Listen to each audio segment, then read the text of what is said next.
Om Sri Ramakrishna Samartha Sadguru Devaya Namaha. Namaste everyone. Welcome after a bit of a gap to the last session of our series, The Psychic Being, Emergence of the Psychic Being.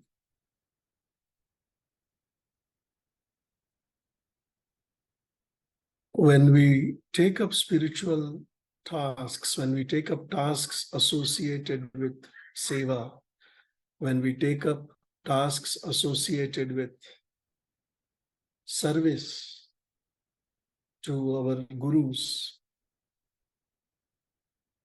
our aspiration creates the opening initially, but it is only the grace that makes it possible to come to a successful completion or a successful conclusion. We are all blessed that in this journey we have been the recipients of the grace of our gurus to have traversed as many talks in close to a 7 to 8 month time frame. Many things have happened. This August month was significant because one of the important projects we were working on at Hyderabad, renovation of the Sri Aurobindo Bhavan, was successfully completed, a project that was almost 6 years from conception to completion with Corona in the middle. So it was with all of these projects going on that we have been able to yet meet often and take up chapter by chapter and come to this session.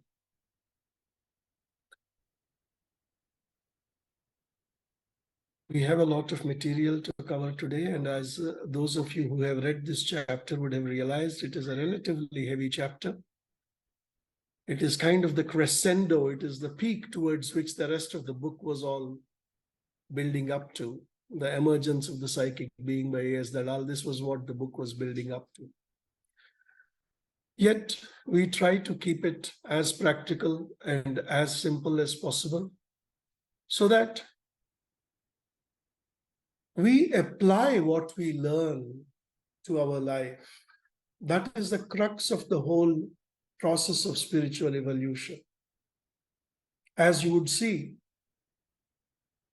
even in our session today, this high mental metaphysics alone does not give us spiritual growth or development or transformation. It is the need to bring down that light. It is that need to bring down our realizations to almost the physical, the body, that makes sadhana possible. Let me make a quick beginning. I will not walk you through the detailed 5-minute introduction that we normally do of psychic being. We know that it is Atma or Antaratma. It is embedded in our heart center. We need to go deep to get in touch with it. We have talked about individualization, interiorization, concentration, purification. We have talked about a number of attributes of psychic being: aspiration, light, enthusiasm, urge for perfection, goodness, truth, beauty, so many things.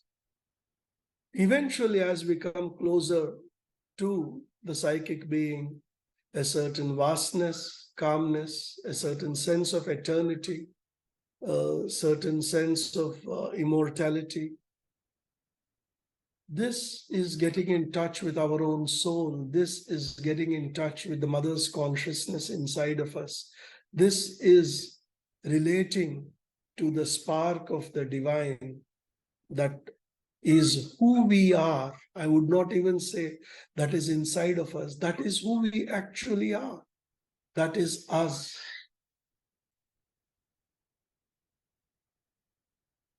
Before we deep dive into this chapter itself, just as we talked about interiorization and individualization, all of these things, there are a couple of more important themes that are related to psychic being that I will touch upon that bring us closer to our Atma. I will touch upon those and then we will go into the chapter. Again, these are themes that are the essence of our moving towards the psychic being. Without these themes, how do we get in touch with our Atma? It is difficult. First, I'll take up two today: surrender and unification. Surrender plays a very, very important role in integral yoga. We know one of the frameworks of integral yoga, one of the important frameworks of integral yoga is aspiration, rejection, and surrender. The call of the devotee to the Lord, Anyadha Sharanam Nasti Tvameva Sharanam Mama. In the 18th chapter, after all the things that Gita Acharya explains to Arjuna, when Arjuna finally says, simplify it for me, he says, let go of all other dharmas and seek refuge in me. That is the final message of Bhagavad Gita that Sri Krishna gives Arjuna. The same thing here, surrender. Surrender is the first word and surrender is the last word of integral yoga, says Sri Aurobindo. Some sentences from Mother and Sri Aurobindo. Surrender is from within, opening and giving mind, vital, physical, all to the Mother, for her to take them as her own and recreate them in their true being, which is a portion of the divine. All the rest follows as a consequence. Surrender means to consecrate everything in oneself to the divine, to offer all one is and has, not to insist on one's ideas, desires, habits, but to allow the divine truth to replace them by its knowledge, will, and action everywhere. This is the most practical form of spirituality. We need to recognize our physical, vital, and mental molds and gradually work on those molds and change them, massage them, so that they can receive the light of our inner being. Live constantly in the presence of the divine. Live in the feeling that it is this presence which moves you and is doing everything you do. The presence of the divine inside of us, the psychic being. Offer all your movements to it. Not only every mental action, every thought and feeling, but even the most ordinary and external actions such as eating. Elsewhere, Mother says, when you put paste on your toothbrush, think of me. This is spirituality in daily life. This is reaching out and being in touch with our Atman. In the day-to-day life, we think of God when there is fear. We think of God as a means of last resort after we have exhausted all our capacities of mind, capacities of negotiation, capacities of maneuvering around difficulties. When we find ourselves crucified, or when the fear takes over that, yes, we are not able to manage, the circumstances are too powerful, or the opponent or the opposing party is more capable than us, then we turn to the divine. No. Today I was talking to a senior person from our ashram, who lives, who is a devotee of Mother and Sri Aurobindo, presently staying in Singapore for some time. He says, we think of the mother when she saves us from a difficulty, but do we really think of her when nothing happens to us and life is good? Mother herself said, when somebody thanked her for saving them from a crisis, she said, you do not know how many things I save you from, you only see this in front of you. Surrender is a way of remembering the divine every moment with gratitude. Cultivating that is a very important part of sadhana. And in the whole of Sri Aurobindo's yoga, everywhere we go, physical, vital, mental, physical, vital, mental. This framework keeps coming back again and again. And in everything that Sri Aurobindo touches, he reminds us aspiration, physical aspiration, mental aspiration, vital aspiration.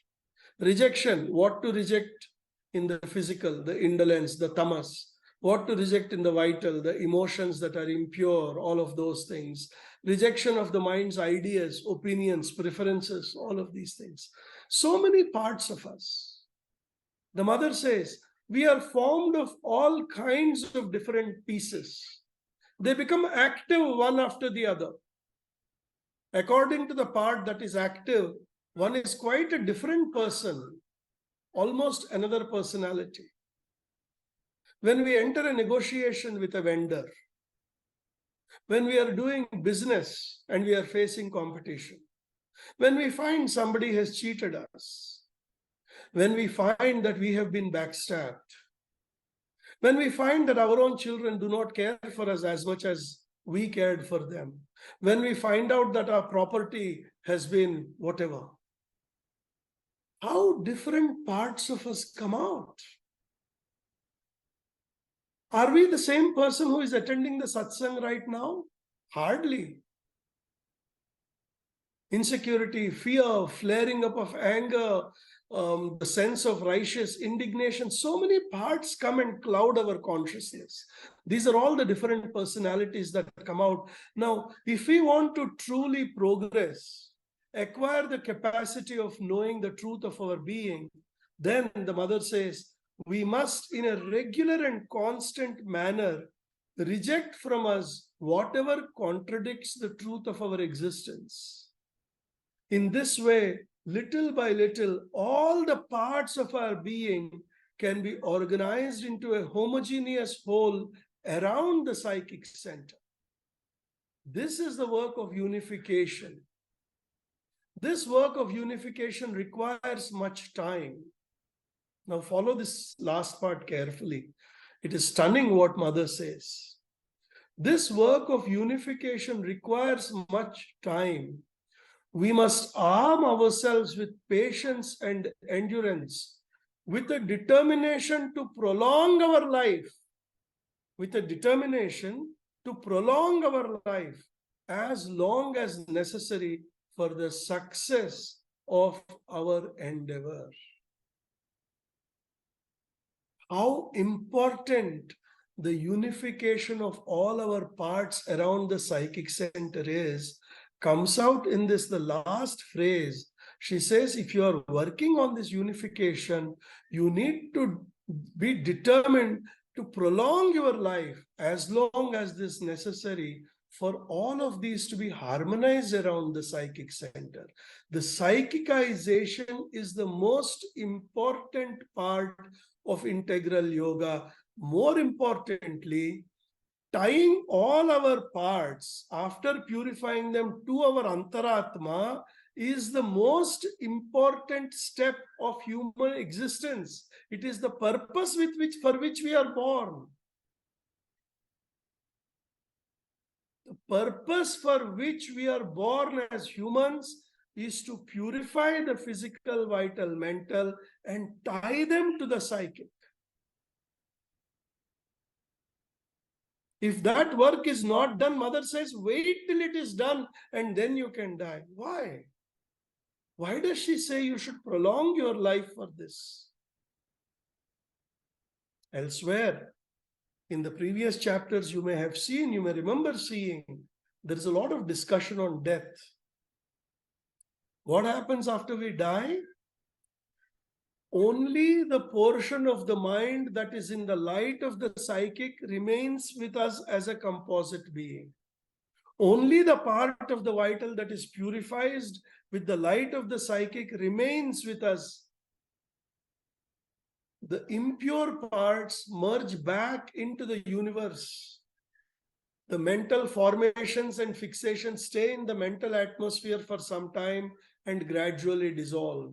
The desires and emotions, the insecurities and the fears, when we die, the psychic center, they are loose into the atmosphere.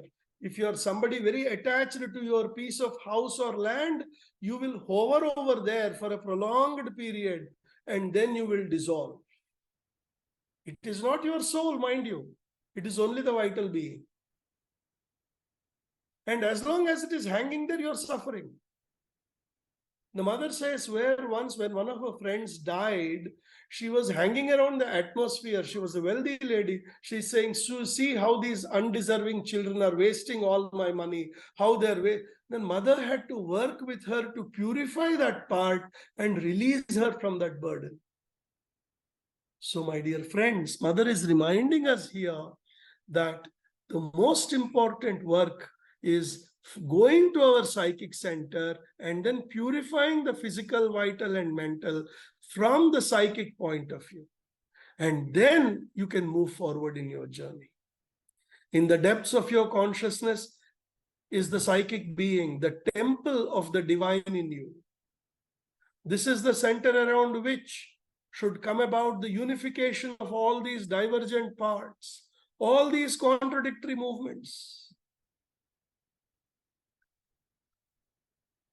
If once, even for a moment only, the inner being has said, I am here and I am yours, then it is as though a bridge has been built, and little by little, the crust, the outer nature, the crust becomes thinner and thinner until the two parts are wholly joined and the inner and outer become one.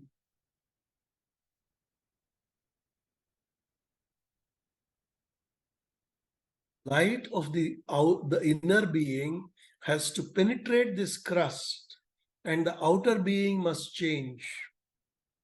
How is it possible?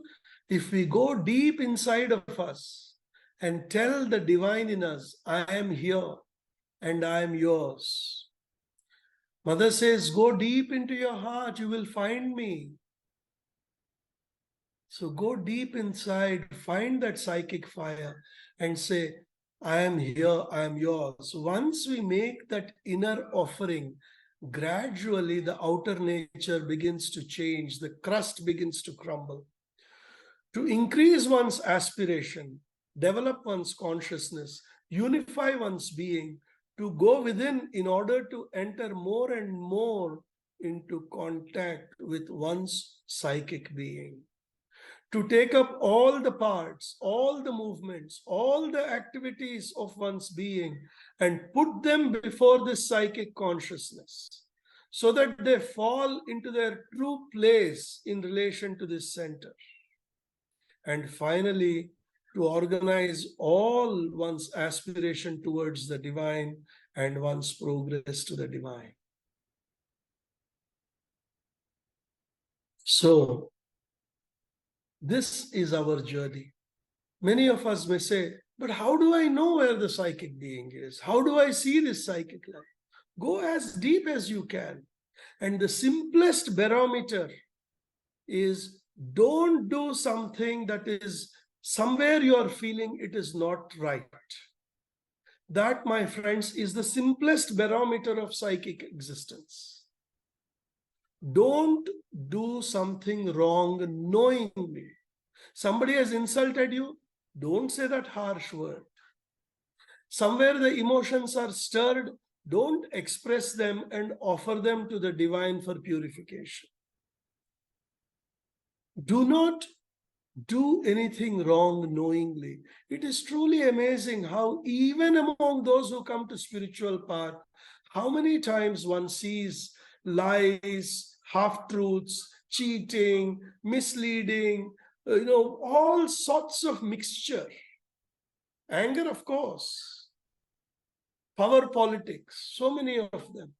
Knowing that you are a spiritual person, how can one indulge in power politics? But yet in every society, every ashram, every spiritual community, you have these things. So bringing them to the psychic light and letting them dissolve, that is sadhana for us. And this is unification. I think I've dealt with all aspects of unification here. Now we move to transformation, with which the chapter begins. I must clarify here what Sri Aurobindo means by the word transformation. Because for us, any change is transformation. Earlier, I used to be able to meditate for 10 minutes. Now I can meditate for 45 minutes. I am transformed. Earlier, my anger used to erupt. Now I control my anger. I am transformed. Earlier, I had these small lies that I used to tell. I don't say those lies anymore. I have transformed. None of this is transformation according to Sri Aurobindo. Ethical, moral variations, a higher degree or a lower degree of spiritual existence, none of these are transformation. Purification of the nature by the influence of the spirit is not what I mean by transformation. By transformation, I do not mean some change in the nature. I do not mean, for instance, sainthood or ethical perfection or yogic siddhis. None of this is transformation. Sri Aurobindo says, I use transformation in a special sense. A change of consciousness, radical and complete, and of a specific kind, which is so conceived as to bring about a strong and assured step forward in the spiritual evolution of the being. He almost says, by transformation, he means something as radical as a change of consciousness between an ape and a human. And then he goes on to say how it is possible. He says, there must be a descent of the light. The higher consciousness should come down. A descent of the light, where? Not merely in the mind or part of it, but into all the being, down to the physical and below, before a real total transformation can take place. The sadhana is based on a fact that a descent of forces from the higher planes and an ascent of the lower consciousness to the higher planes. This is the means of transformation of lower nature. The higher spiritual forces must come down and establish themselves. The lower human nature should elevate and stabilize at a higher consciousness. What are these spiritual forces? The descent of peace, the descent of force or power, the descent of light, the descent of ananda. These are the four things that transform the nature. What are these four? Peace, power, light, and ananda. Peace, power, light, and ananda. These are the forces that have to come down and transform us, transform our lower nature. So please understand that transformation here is a very technical word in Sri Aurobindo's yoga. So we need to keep that in mind when we talk of transformation. Then as we begin, Sri Aurobindo talks of the psychic transformation, the spiritual transformation, and the supramental transformation. But keep in mind, the psychic transformation is the first step without which neither the spiritual transformation nor the supramental transformation is even conceivable in integral yoga. And in psychic transformation, Sri Aurobindo explains three key elements.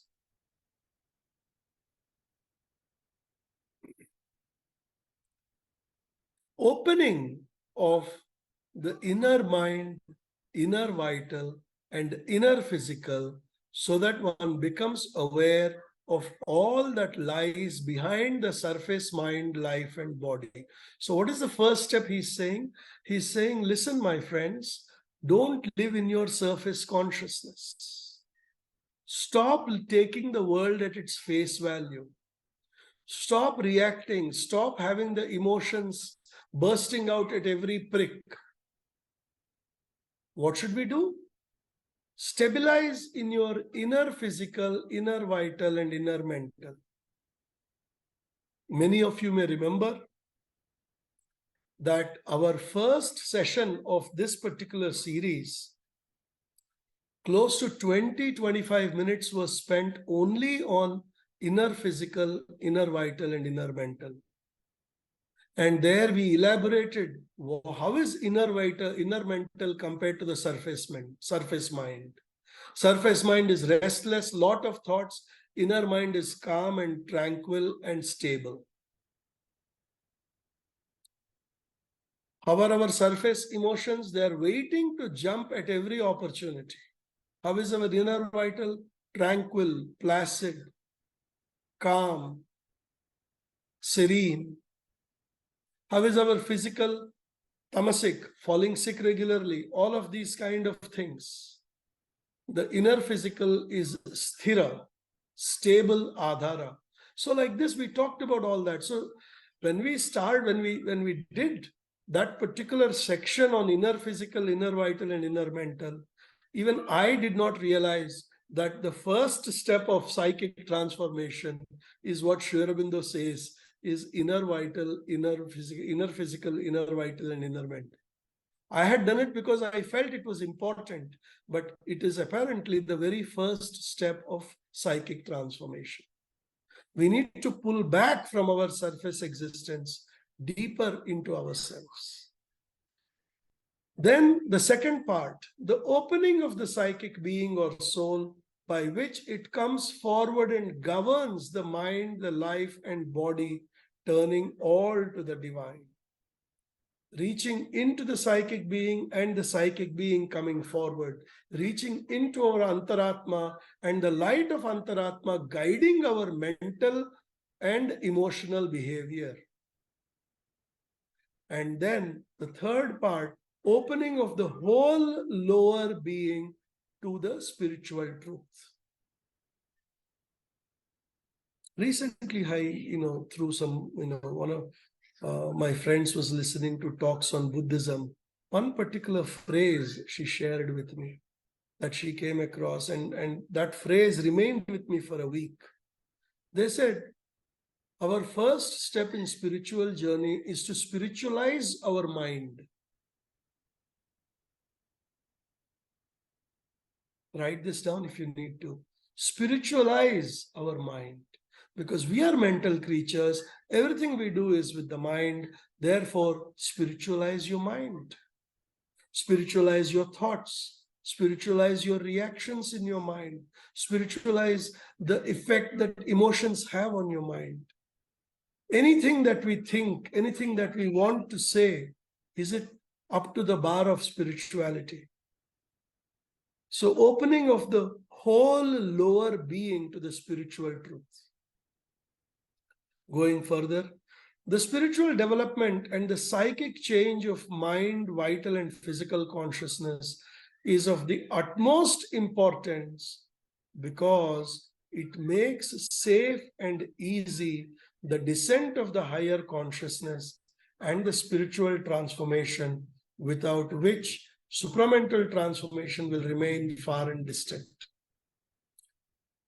So Sri Aurobindo is bringing in another dimension to the discussion here. He says, stabilize your inner physical, inner vital, and inner mental. That is the first step. And then he says, they must be under the influence of the psychic change of mind and vital and physical consciousness. When the Antaratma tells us somehow this is not right, we stop it. Whether it is an emotion or that is the beginning step. Why is it important? Why is this stabilization of the physical, vital, and mental in the psychic light important? Because it makes safe the descent of higher consciousness.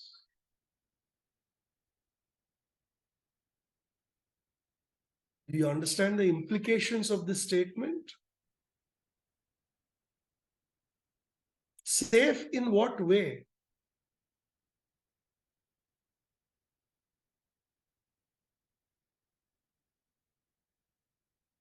Sri Aurobindo cautions us that when the spiritual light comes down, if the nature is not purified, what happens is the lower nature uses the higher spiritual manifestation to satisfy its lower desires.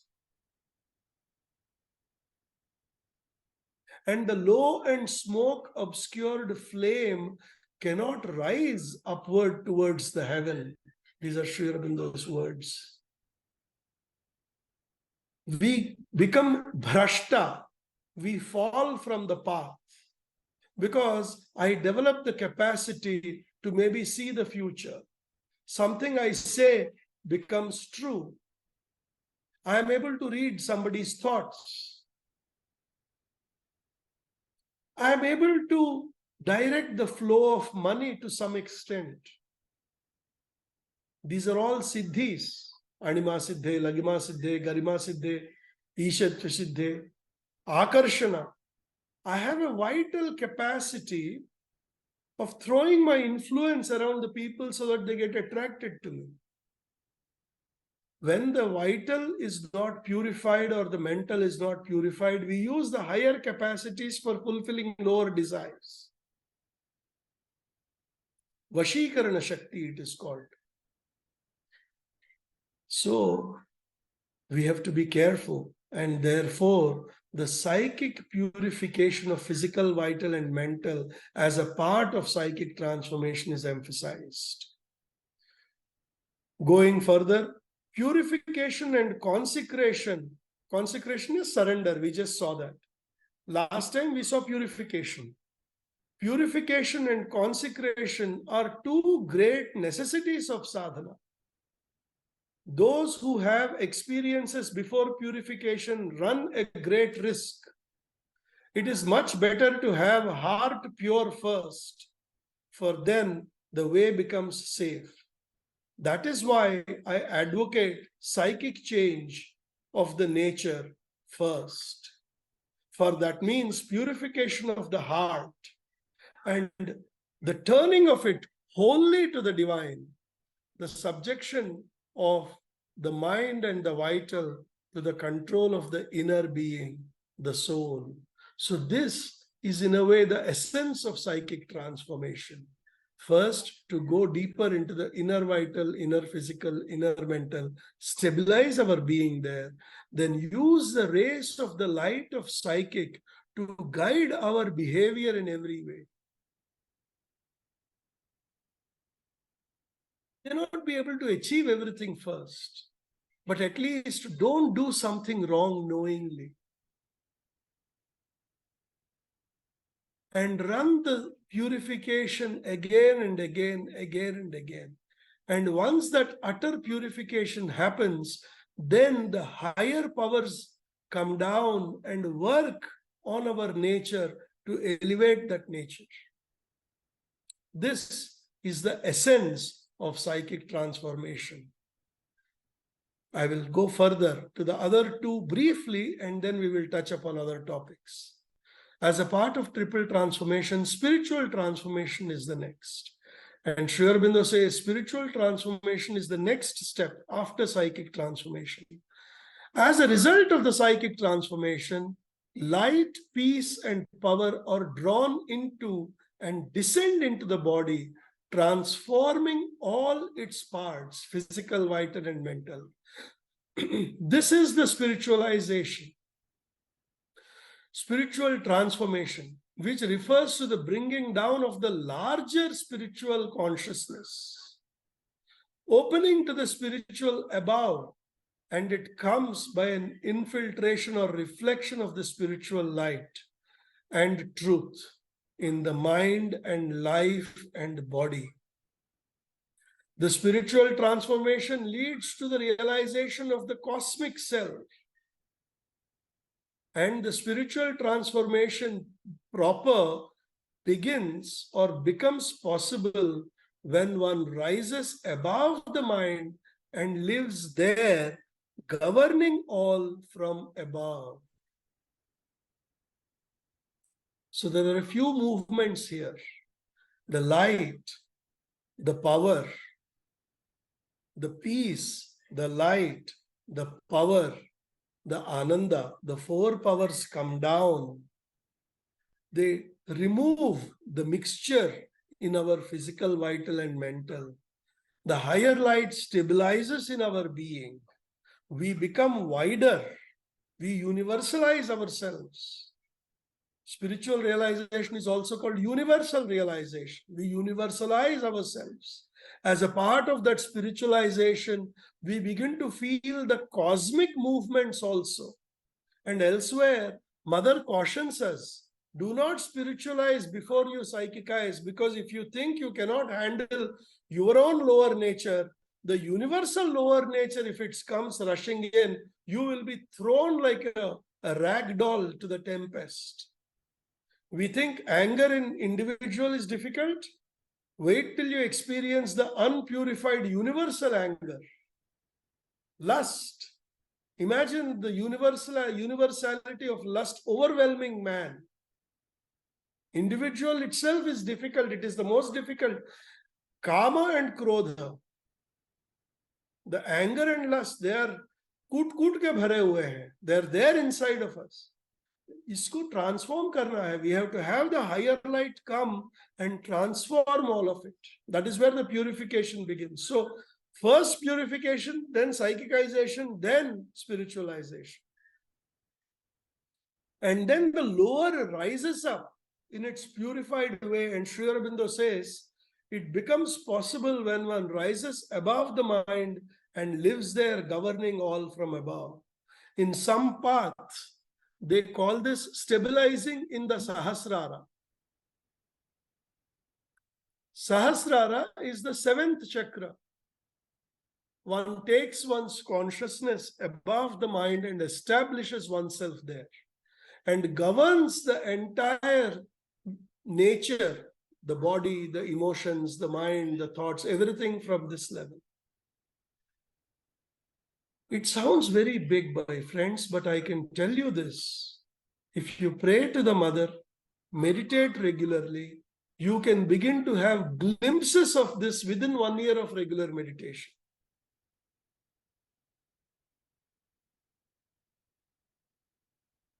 Within 1 year of regular meditation, one can begin to have glimpses of the silence that exists in the higher chakras and at least staying there for a few seconds, if not stabilizing there. It is possible.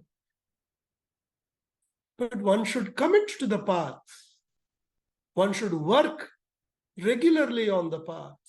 One cannot give excuses, oh, today my boss called, today something happened, last night I could not sleep, I traveled, nothing. 1 year. It's a bargain if we are willing to take it.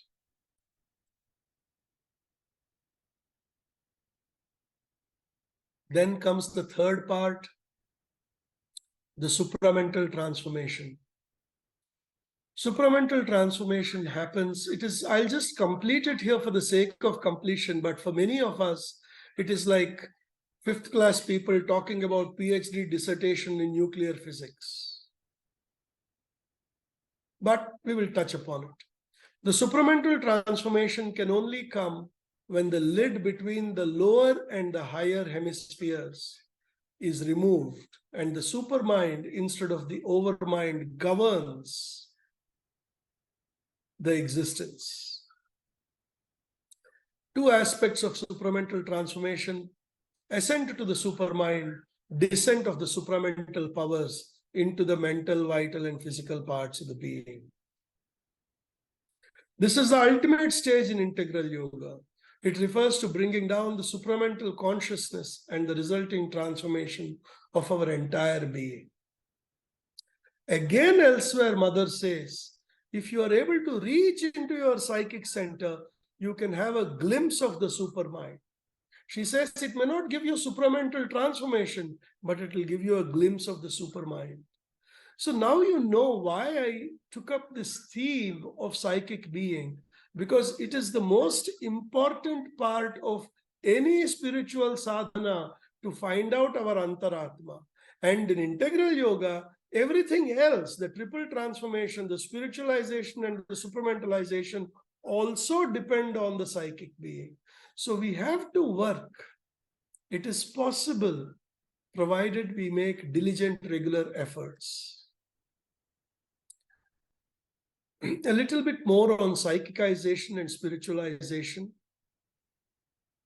Psychicization means the change of lower nature, bringing in the right vision into the mind, the right impulse, the right feeling into the vital movement, the right movement and habit into the physical, all turned towards the divine, all based on love, adoration, and bhakti.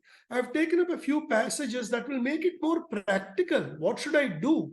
Well, here is what should we do. Bring the right vision into the mind, the right impulse and feeling into the emotions, the right movement and habit into the physical, all based on love, adoration, and bhakti. The spiritual change is the established descent of peace, light, knowledge, power, bliss from above, awareness of the self and the divine, and the higher spiritual cosmic consciousness. There are two things that Sri Aurobindo here explains. There is a difference between psychicization and spiritualization. The psychic is the change that comes from within. We keep talking about it. Today's meditation is based on these two themes, psychicization and spiritualization. The psychicization is a change that comes from within by the psychic dominating the mind and the vital and the physical. The spiritual change is the change that comes from the descent from the above.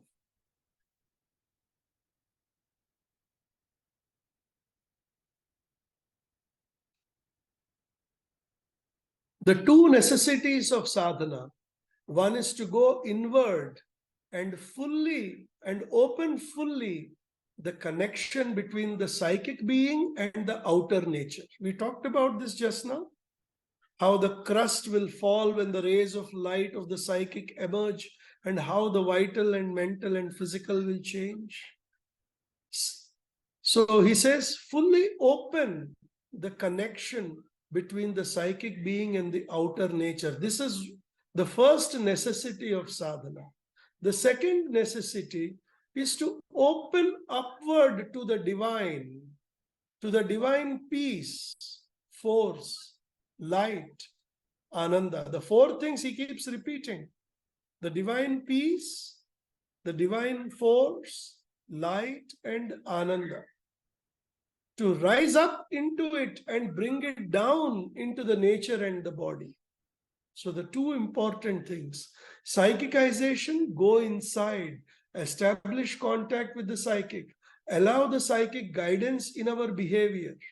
The second, keep opening and aspiring, receiving the light, the peace, the light, the force, the ananda. Neither of these two movements is complete without the other.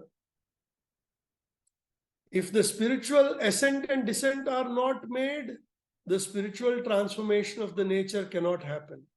If the psychic opening and connection are not made, the transformation is not complete. So that is why he highlights these two things.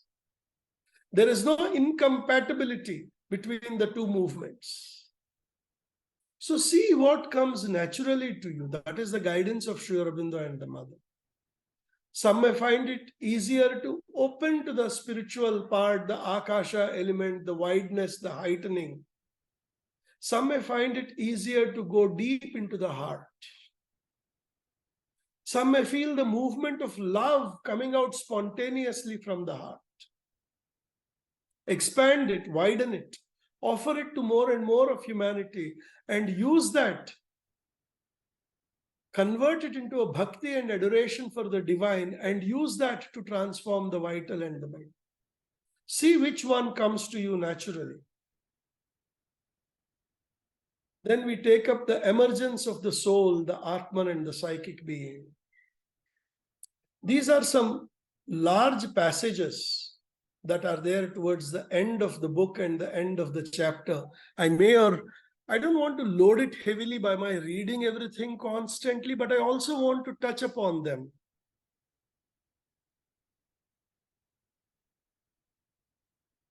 Please don't be disheartened thinking this is some metaphysics. Sri Aurobindo is giving you very practical guidelines.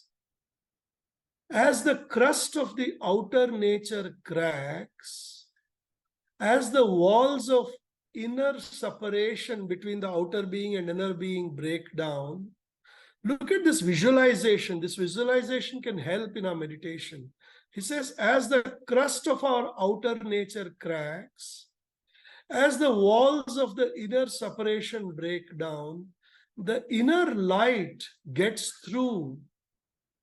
The inner fire burns in the heart. The substance of the nature and the stuff of consciousness refine to a great subtlety and purity. The soul begins to unveil itself. The psychic personality reaches its full stature. So beautiful. You can almost visualize an egg breaking and rays of light coming out from it. Earlier, we talked of the psychic being as the veiled king in a screened chamber. You remember in the second and third talks. Here he says, the soul begins to unveil itself. Now that parda of the soul is opening, the soul, the psychic entity, then manifests itself as the central being which upholds mind and life and body, supports all other powers and functions of the spirit. What happens when the psychic light comes out? A guidance, a governance begins from within, which exposes every movement to the light of the truth, repels what is false and obscure. Every region of the being, every nook and corner of it, every movement, formation, inclination of thought, will, emotion, sensation, action, reaction, motive, disposition, desire, habit, even the most concealed, most hidden, all of this is lighted up by the unerring psychic light. How beautifully everything he has described. You can use this in your own visualization of meditation. The light from the heart penetrating all our being, radiating realm, the gleams of light going to every nook and corner, to the lower chakras, to the higher chakras, to the lower vital region, to the tamasic physical, from inside, illuminating it. The whole nature, harmonized, modulated in the psychic key, put in spiritual order, everything being purified. This process may be rapid or it may be slow, according to the amount of obscurity and resistance left in the nature. But it goes on unfalteringly so long as it is not complete. As a final result, the whole conscious being is made perfectly apt for spiritual experience of every kind, turned towards spiritual truth of thought, feeling, and sensation. All the turbidities, the turbulences, and impurities of rajasic passion, all of these are enlightened. All of these are lit up with the spiritual light. If you have not read one poem of Sri Aurobindo, The God's Labor, I would urge you to read it.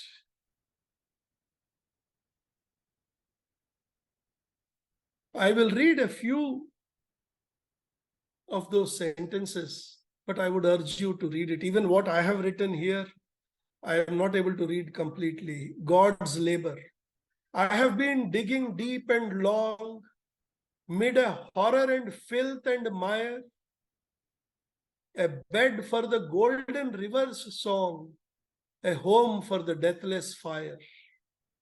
I have labored and suffered in matter's night to bring fire to man, but the hate of hell and human spite are my meed since the world began. For man's mind is the dupe of his animal self, hoping its lusts to win. He harbors within him a grisly elf, enamored of sorrow and sin. For man's mind is the grey elf shudders from heaven's flame, and from all things glad and pure. Only by pleasure and passion and pain his drama can endure. All around is darkness and strife, for the lamps that men call suns are but halfway gleams on this stumbling life cast by the undying ones. Man lights his little torches of hope that lead to a failing edge. A fragment of truth is his widest scope, and in his pilgrimage.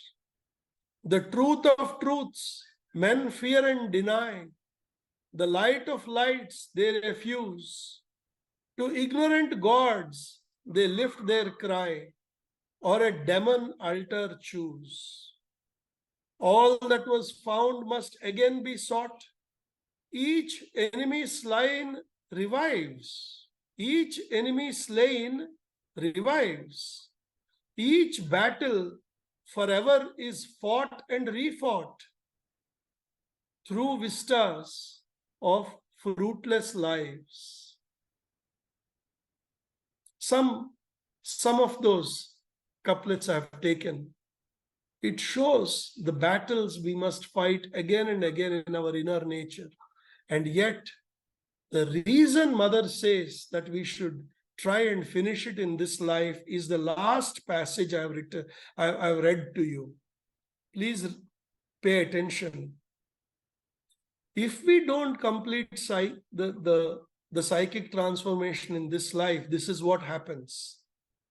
All that was fought must again be sought. All that was found must again be sought. Each enemy slain revives. Each battle forever is fought and refought through vistas of fruitless lives.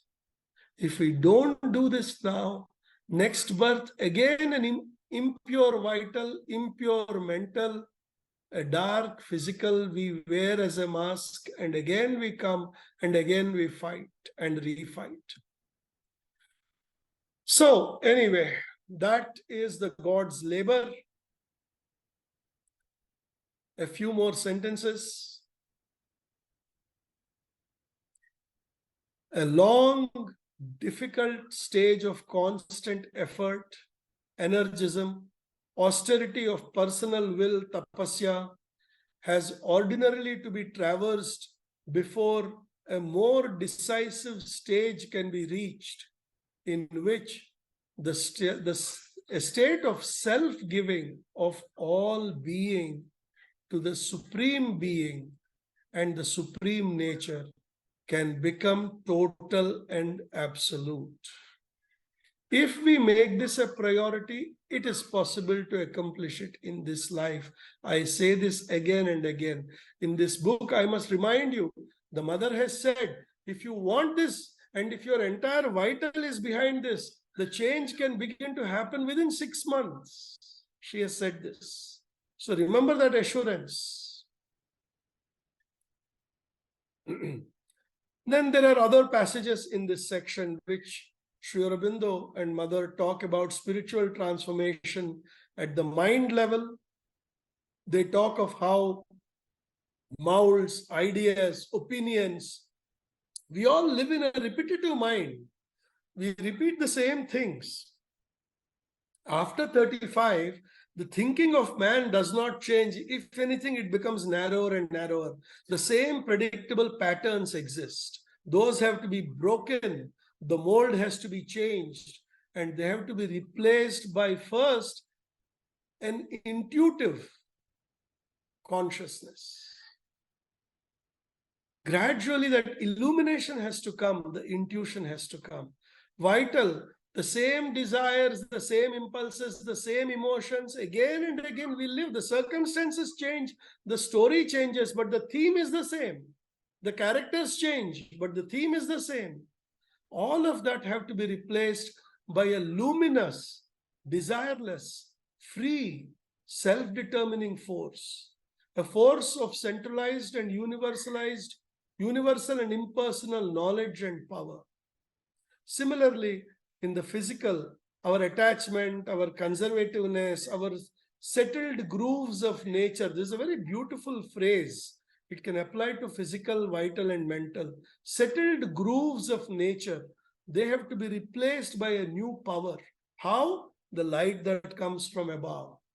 The light that comes out from within. The guidance that no, I will not do knowingly anything that is wrong. I will change my life to surround myself with peace, beauty, harmony. I will let go. I will develop detachment rather than attachment. All these things have to change our day-to-day living.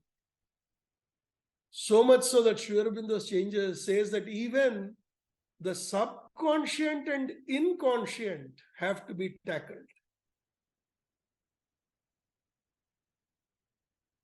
They have to at least be open to a higher light. Somewhere the obscurities have to be dissolved. So this broadly is the yoga of transformation. But I will take 5 minutes to not only summarize, this chapter, I think we have dealt with a lot of themes. I will summarize our entire journey in a way, more than summarize the journey, I will try to bring back again into the focus the larger context of why we have taken up this particular book, The Emergence of the Psychic Being. I will just show you the book.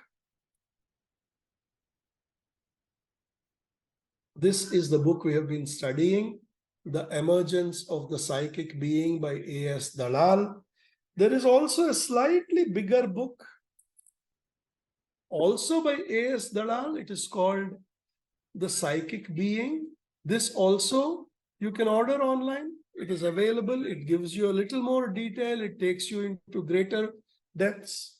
Another book that I have used as a reference is a book called A Psychic Education Workbook. This also I have used as a reference. The Psychic Education, right? A workbook. This also is available from Shamballa. The first half of this book deals with psychic being and the yoga of psychic being. The second half applies it to education. But it also gives you wonderful exercises to do the psychic being, a workbook in particular. So, my dear friends, in the spiritual quest, no matter which path we traverse, all spiritual paths of Sanatana Dharma talk about finding our Atma. All of them. And this book essentially tells you, how do you find your Atma? Otherwise, we all think we are spiritual, but we live in this nebulous concept that we do what is best spiritually known. One day Atma will unravel itself. No. One day Atma will not unravel itself. You have to know how to work towards the Atma. You have to understand the intimations of your Atma when it comes. And you should be ready to break and change and mold and massage your nature to receive the guidance of the Atma. Nowhere in the lore and writings of Sanatana Dharma have I found a more concrete and direct explanation of how to find one's soul. Nowhere. I've read a bit of Vedanta, more than a bit of Vedanta. I have read the teachings of many famous gurus. Very rarely have we been told, this is how you approach your psychic being. This is what you need to change. This is how you need to recognize these glimpses of psychic being or antaratma. And this is what you need to do. This is your sadhana to bring the Atma forward and take over your life. So I would recommend that you do this sadhana, but also if you know other spiritual seekers, point them towards this. It doesn't matter which path they belong to. Trust me. It will help them. Help them in this way, because it is essentially what every spiritual seeker is trying to do. Come to Atma Sakshatkar. That is what we are trying to do.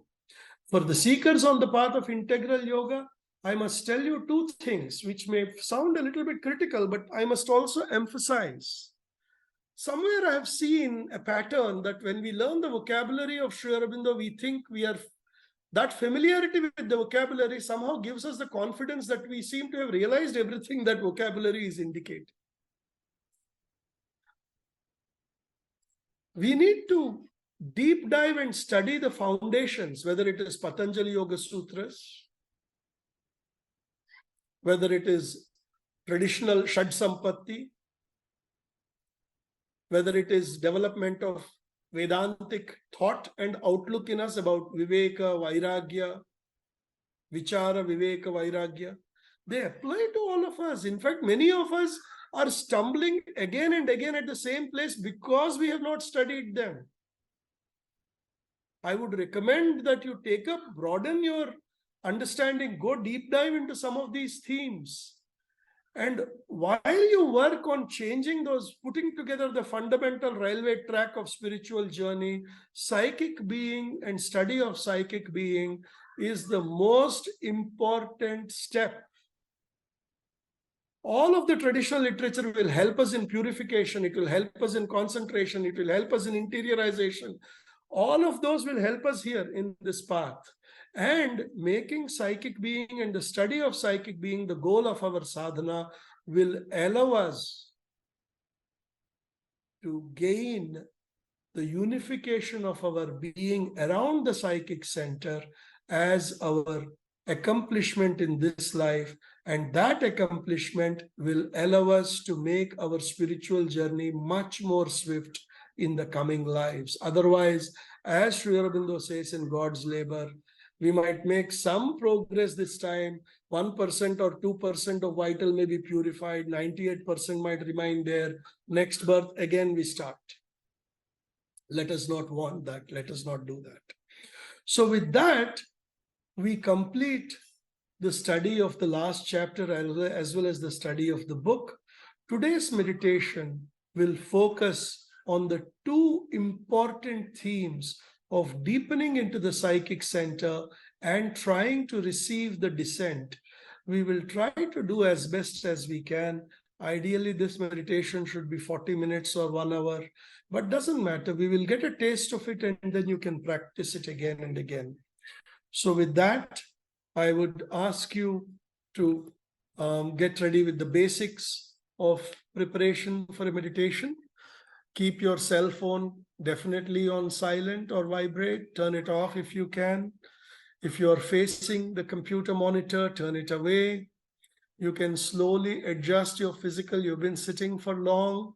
If you need to take a quick bio break, you can do so.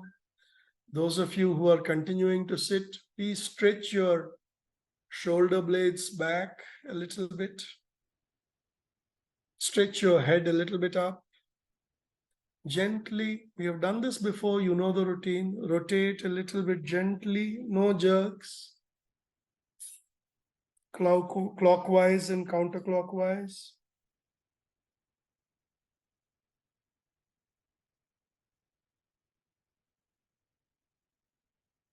Become aware of your breath.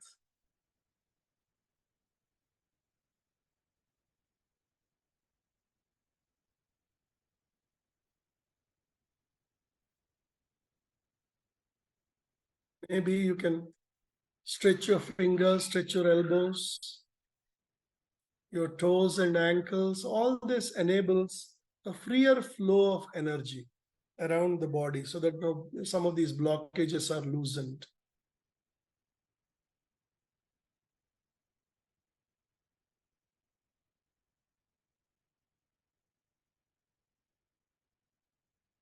Let us move our attention to the breath.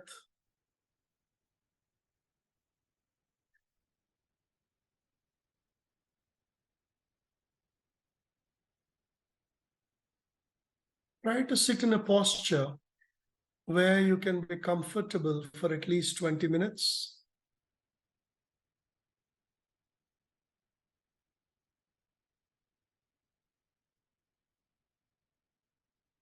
Move into the deep breathing routine. You already know what the deep breathing routine is.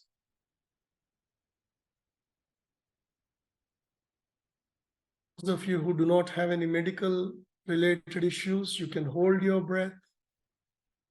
For those of you who wish to play it safe, you don't want to have any hypertension, BP, these kind of things, don't hold your breath.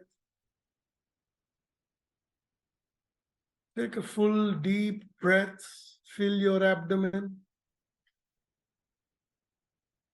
Feel a pot.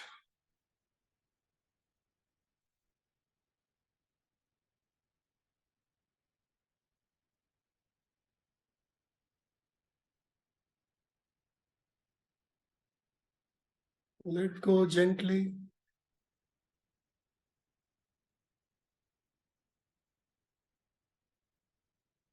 Inhale and then exhale. Inhale deeply, exhale slowly.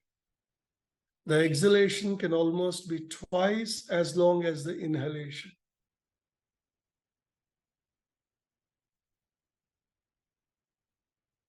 Continue this inhalation and exhalation. If you are used to holding, you can hold it as well. Interiorize yourself. Just follow the voice. Don't anticipate and don't get thinking about my voice. Just follow the voice. As we do today's meditation, I will read you some passages. Some of them may be directly instructions.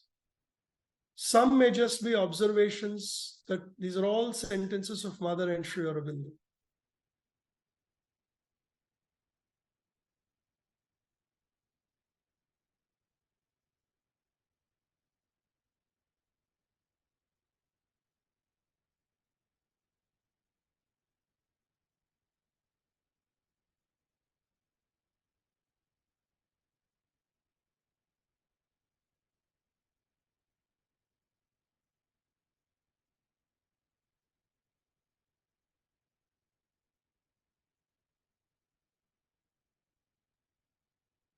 Gather yourself. Experience your calm inner being. Do a quick scan of your being. Become familiar with it.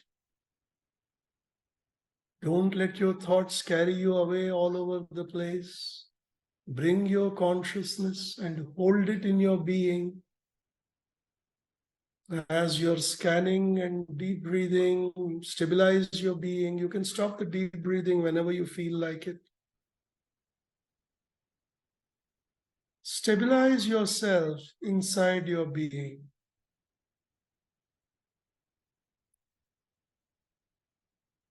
Become the consciousness. Be the I am.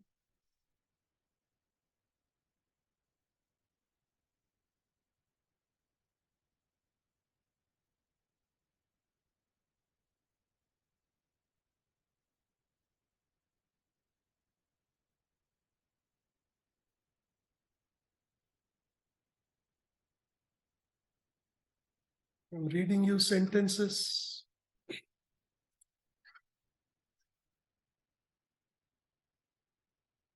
Two necessities of sadhana. One is to go inward and open fully the connection between the psychic being and the outer nature. The other necessity is to open upward to the divine peace, force, light, ananda, above, to rise up into it and to bring it down into the nature and the body.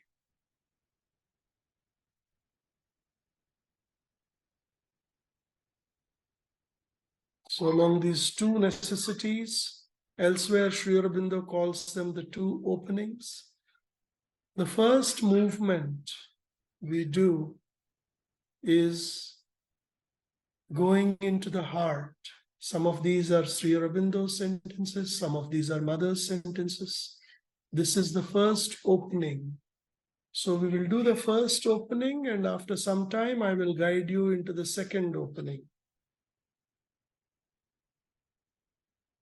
The first opening is affected by a concentration in the heart, a call to the divine to manifest within us, and through the psychic, take up and lead the whole nature.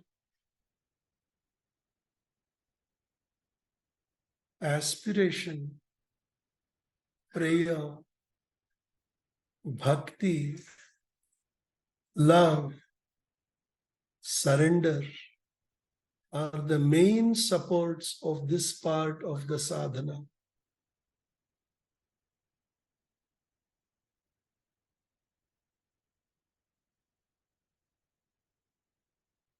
Concentrate in the heart, enter into it.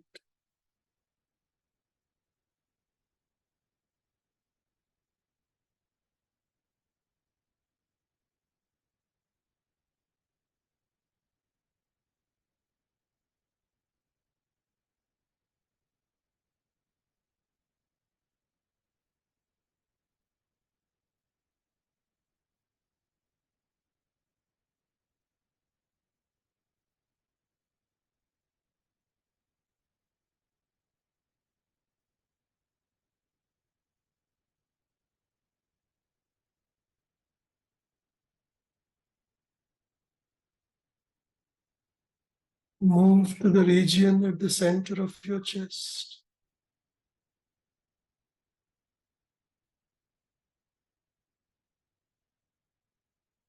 Go deeper from the skin surface.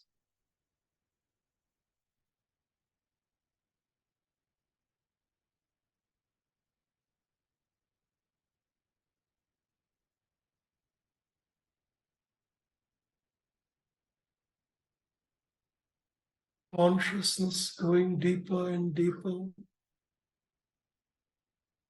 In the silent being, you are traversing inside.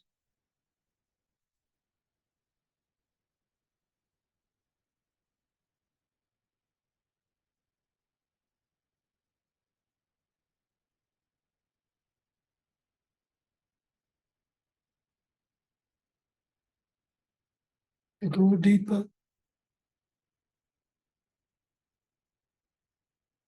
You may have a sensation of going through caves or going down a stairwell.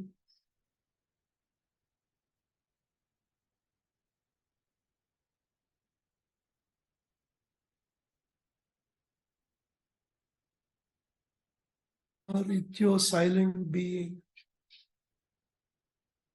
travel inside even deeper.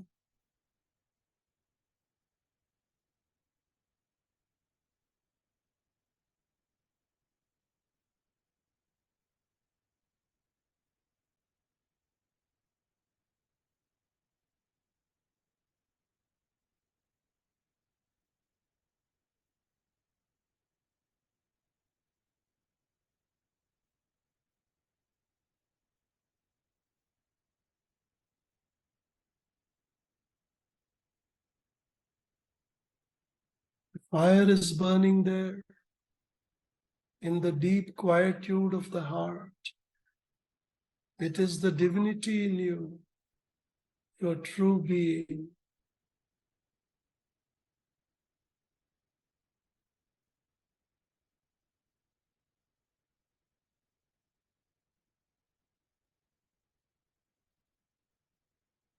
As you approach, you may feel the rays of light emanating towards you.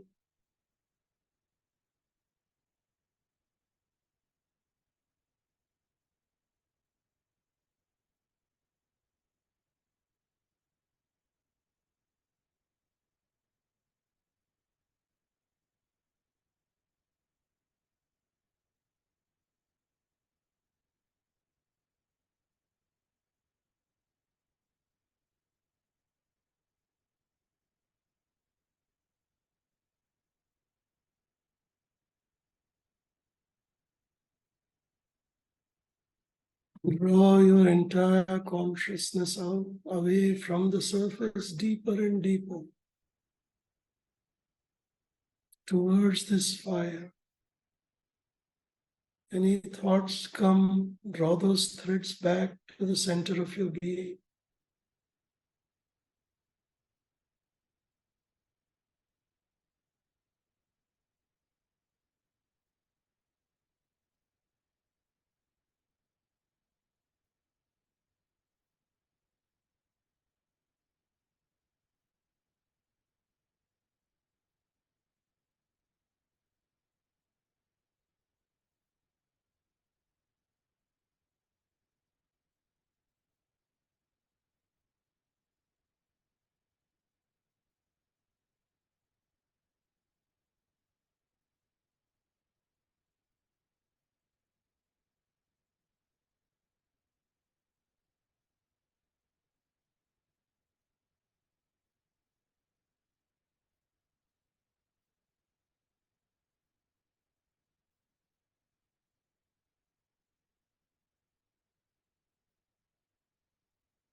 Aspiration,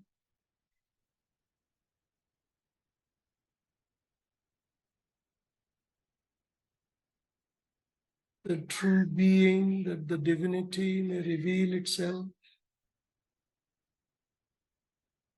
If you can see it, move closer towards it. Recognize your unity with it.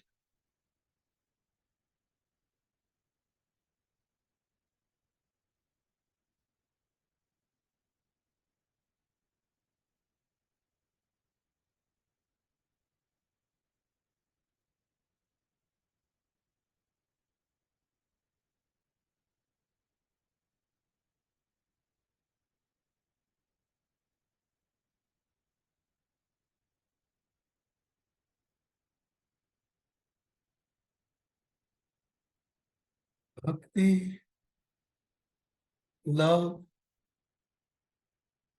prayer, surrender are the main supports of this sadhana.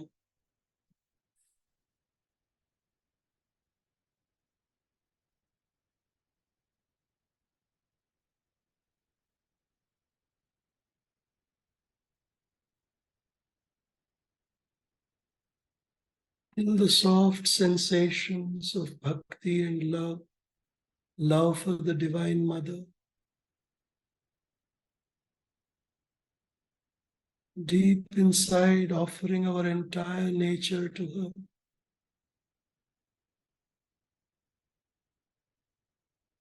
Offering our entire being, every pore of our being to the divinity in us.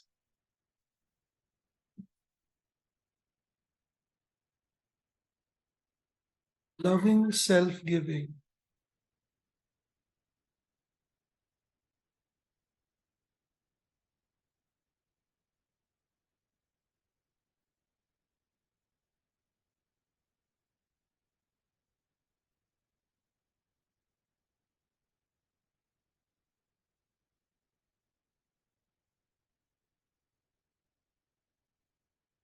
You can feel the warmth of the flame.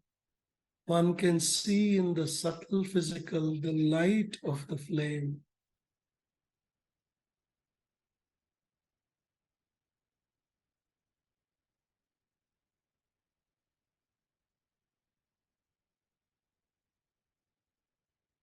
Feel the rays of light illumining your entire inner being. The rays of light that carry peace and tranquility. The rays of light that carry joy, the rasa and ananda of existence.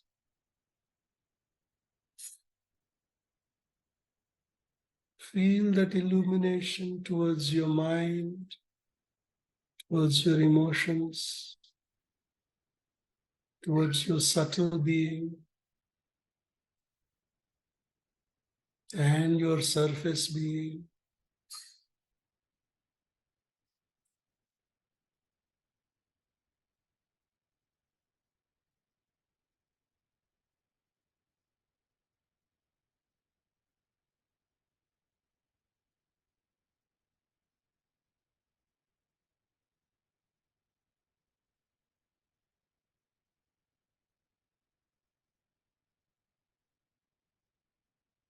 Go further, turn inward, go deeper.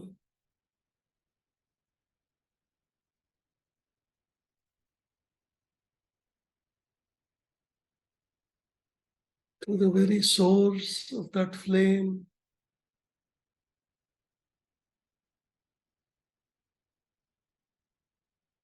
Feel like a flame in a cave, glowing in orange or pink. Or you could only see the light without seeing the flame, knowing that the flame is there.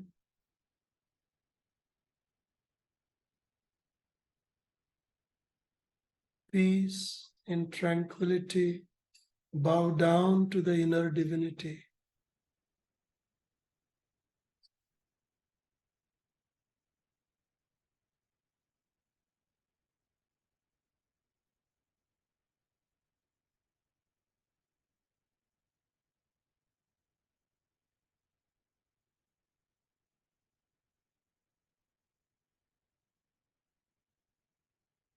From this depth of the being, without losing the sanctity of the moment, gently turn upward from here.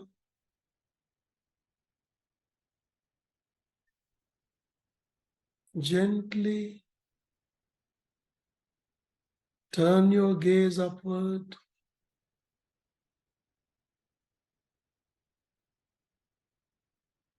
With an aspiration that peace must descend into you from above. Above our head are regions of peace and tranquility.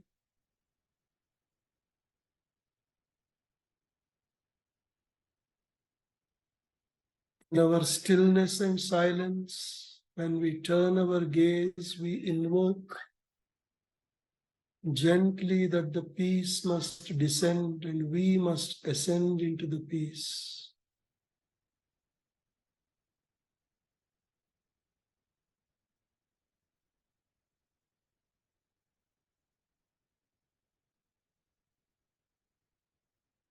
Feel your gathered consciousness deep in your heart, gently move upward towards the region above the crown of your head, scattering. That gathered consciousness moves upward above the head into a wide zone of peace and tranquility and silence.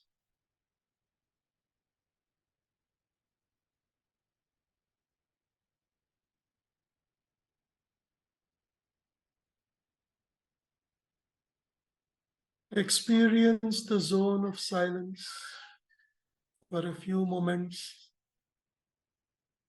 Become one with it.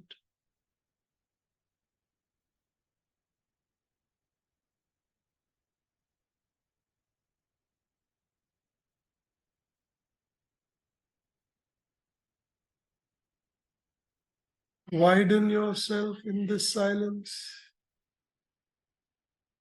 vast silence.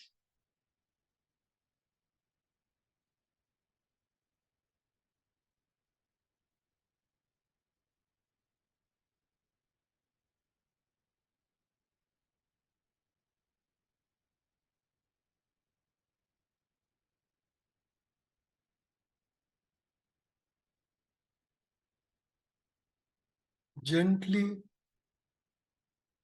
let this silence, this vast silence, descend into you.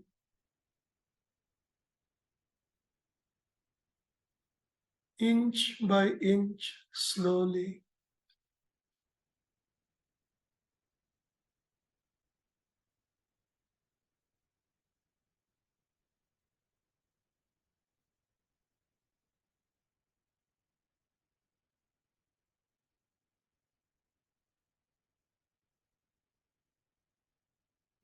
Come down to your eyebrows, your nose, your throat, your heart.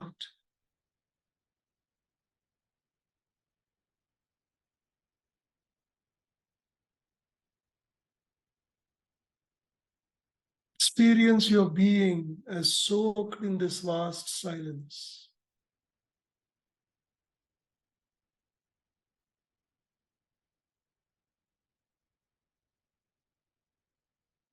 Down to the tip of your toes.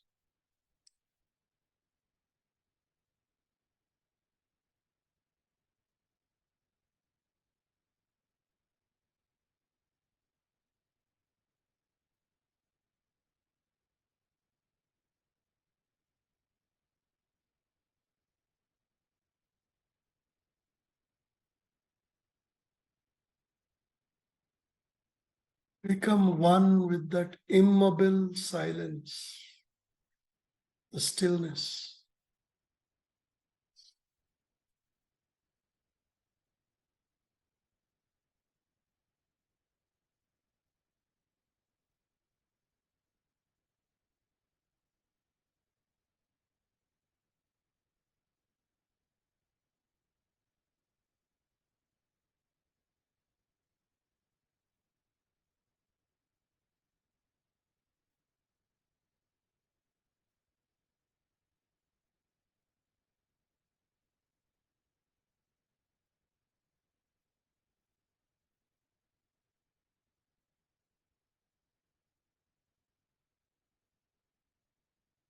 Gather yourself again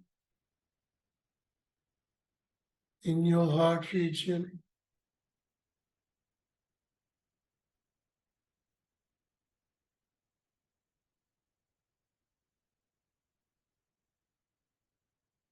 Towards the top of your head.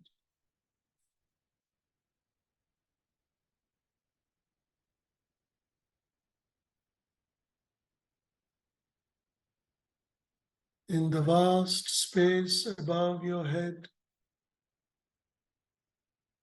Soak in the peace, the light,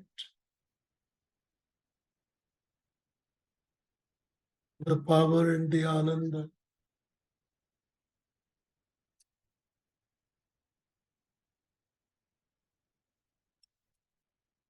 Aspire that you may become one with them in their highest.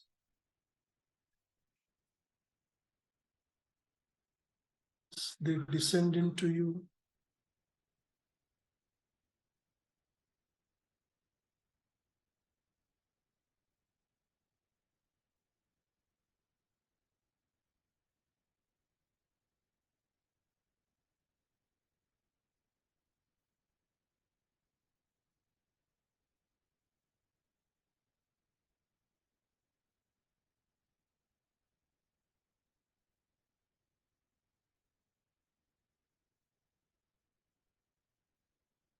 Slowly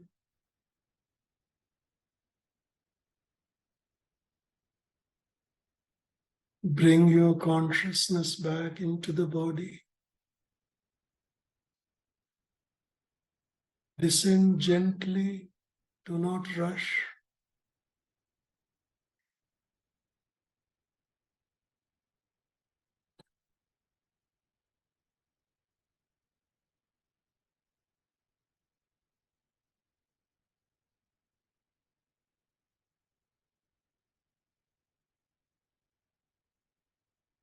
Take a gentle breath.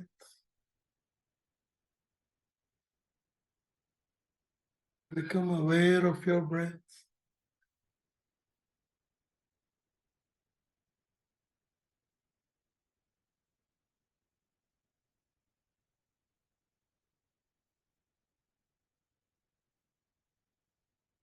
Gradually deepen your breath.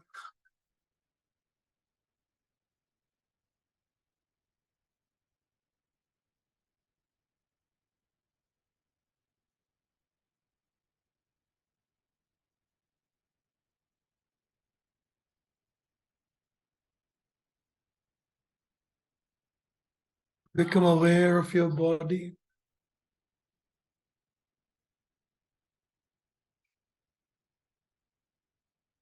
Gently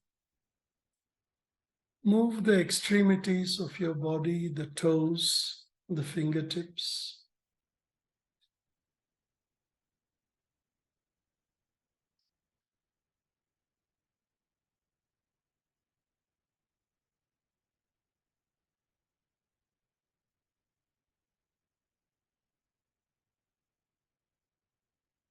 Ankles.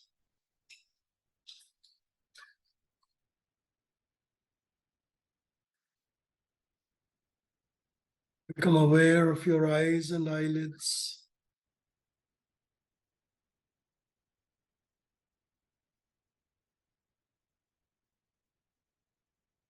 You can half open your eyes to acclimatize to the surroundings.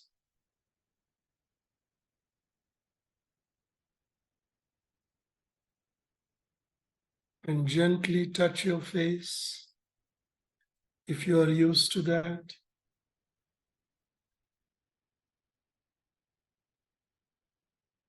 Or try to gradually become aware of your surroundings and open your eyes fully.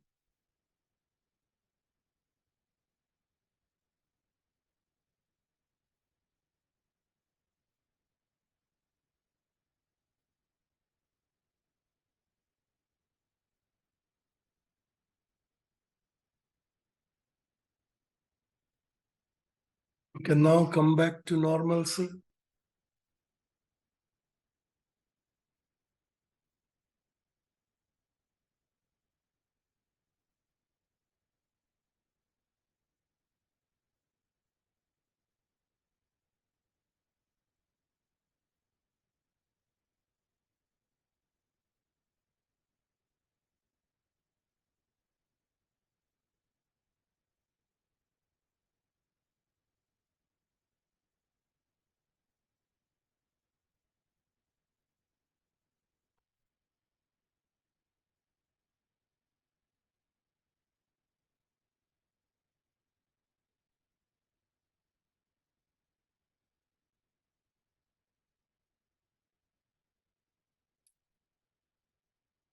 We are open to any questions, sharing. You are welcome to turn on your cameras.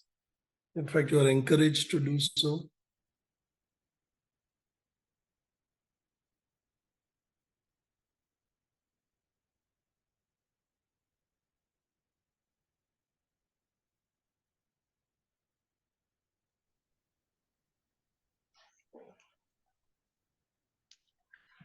Thank you so much, Srinivas Garu.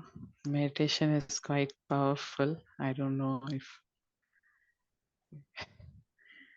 anyone has questions.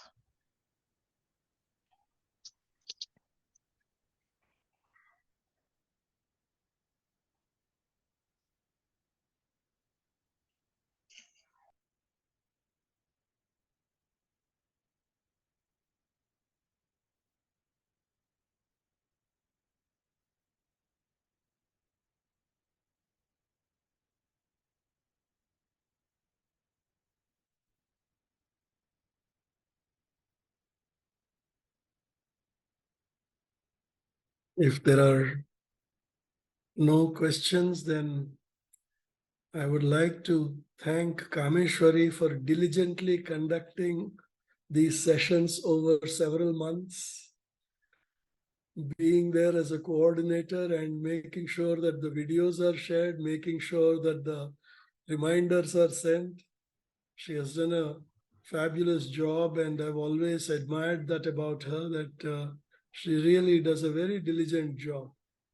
So I must thank Kameshwari and Shamballa and Vijayashree Garu, who could not be here because of Janmashtami programs at Shamballa. I do hope that, do convey our gratitude, Kameshwari, to Vijayashree Garu. Sure, and thank you so much to you. I mean, it is my privilege to be able to conduct these sessions and coordinate. And maybe we can have more sessions in the future on a different book with a different topic. Certainly, certainly. So actually, I had a small question. Yeah. Yeah, sorry. Kameshwari, you continue. Then later I'll speak. Yeah, okay. Yeah. So my question is, do we continue this meditation that we did today every day, or which meditation do we practice every day from now? You can practice this meditation every day. Please read up a little bit more on the psychic being. Do not stop here with this book. The fundamental principles have been shared, both from the point of view of the theory and today from the point of view of practice. Both we have shared. So increase the domain knowledge, keep reading it, because I can tell you from personal experience that this emergence of the psychic being book, it has taken probably 7 or 8 readings for me to properly comprehend what is in that book. It is only 90 plus pages, but each time there is a new facet that unfolds. So please keep reading this book and additional books, and you can practice today's meditation. Even the I am meditation that we did earlier, that also can be interspersed in the psychic being meditation. This is deepening into the psychic being and receiving the higher forces into us. And the I am meditation is about moving closer to the self. Both are valid. Okay, thank you. Supalaji.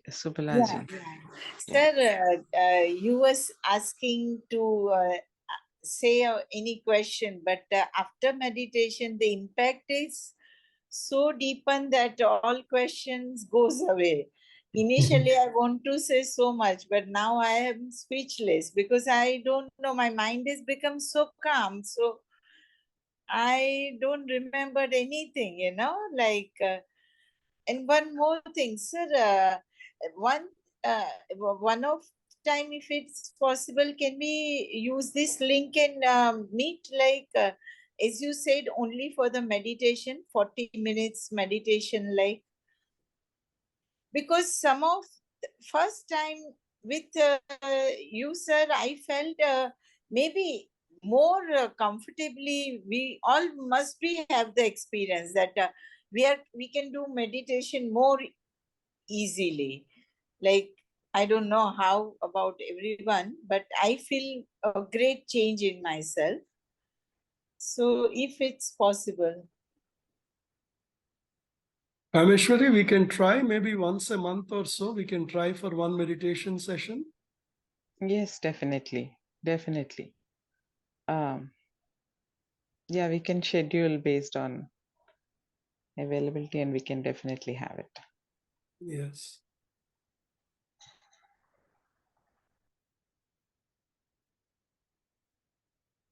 Thank you so much. Thank you, Shamballa. In the chat, Nitinji is asking YouTube link. If you are part of the group, sir, then we are sharing the recordings YouTube link. Are you part of the WhatsApp group? If not, I can actually share here also. Yeah.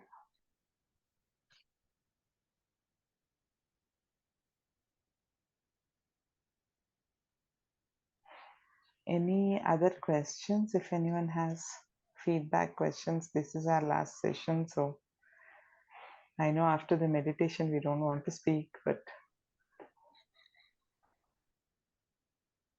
Kameshwari ji, don't say this is the last session, because yes. somehow I do feel I want to meet sir, because the way he explained, you feel you want to take class, in person, like you enjoy more. Right now you are in your house, so there are many vibration, many things comes in between, where you cannot just throw them all away.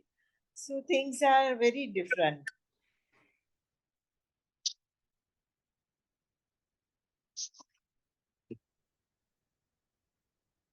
Definitely, we will hope and pray that the spiritual family that has come together in this course, we stay connected, and we will hopefully have more such sessions also, time and again. We will take up other works of Mother and Master at a suitable time, and we will ensure that everyone is updated.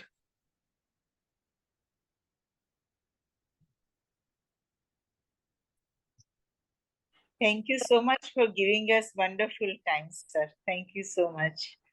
Thank you. Thank you, Shamballa. Thank you, everyone, for being there through this journey, and let us reconnect very soon. As my friend Sampadanandji keeps saying, Punardarshanaya. Yes, thank you so much. Thanks everyone for joining. I've shared the YouTube link in the comments, or you can check in the WhatsApp group. Please do join the WhatsApp group. I think further meditation sessions also will have the link there. So please do join the WhatsApp group. Thank you all. Thank you, Ji.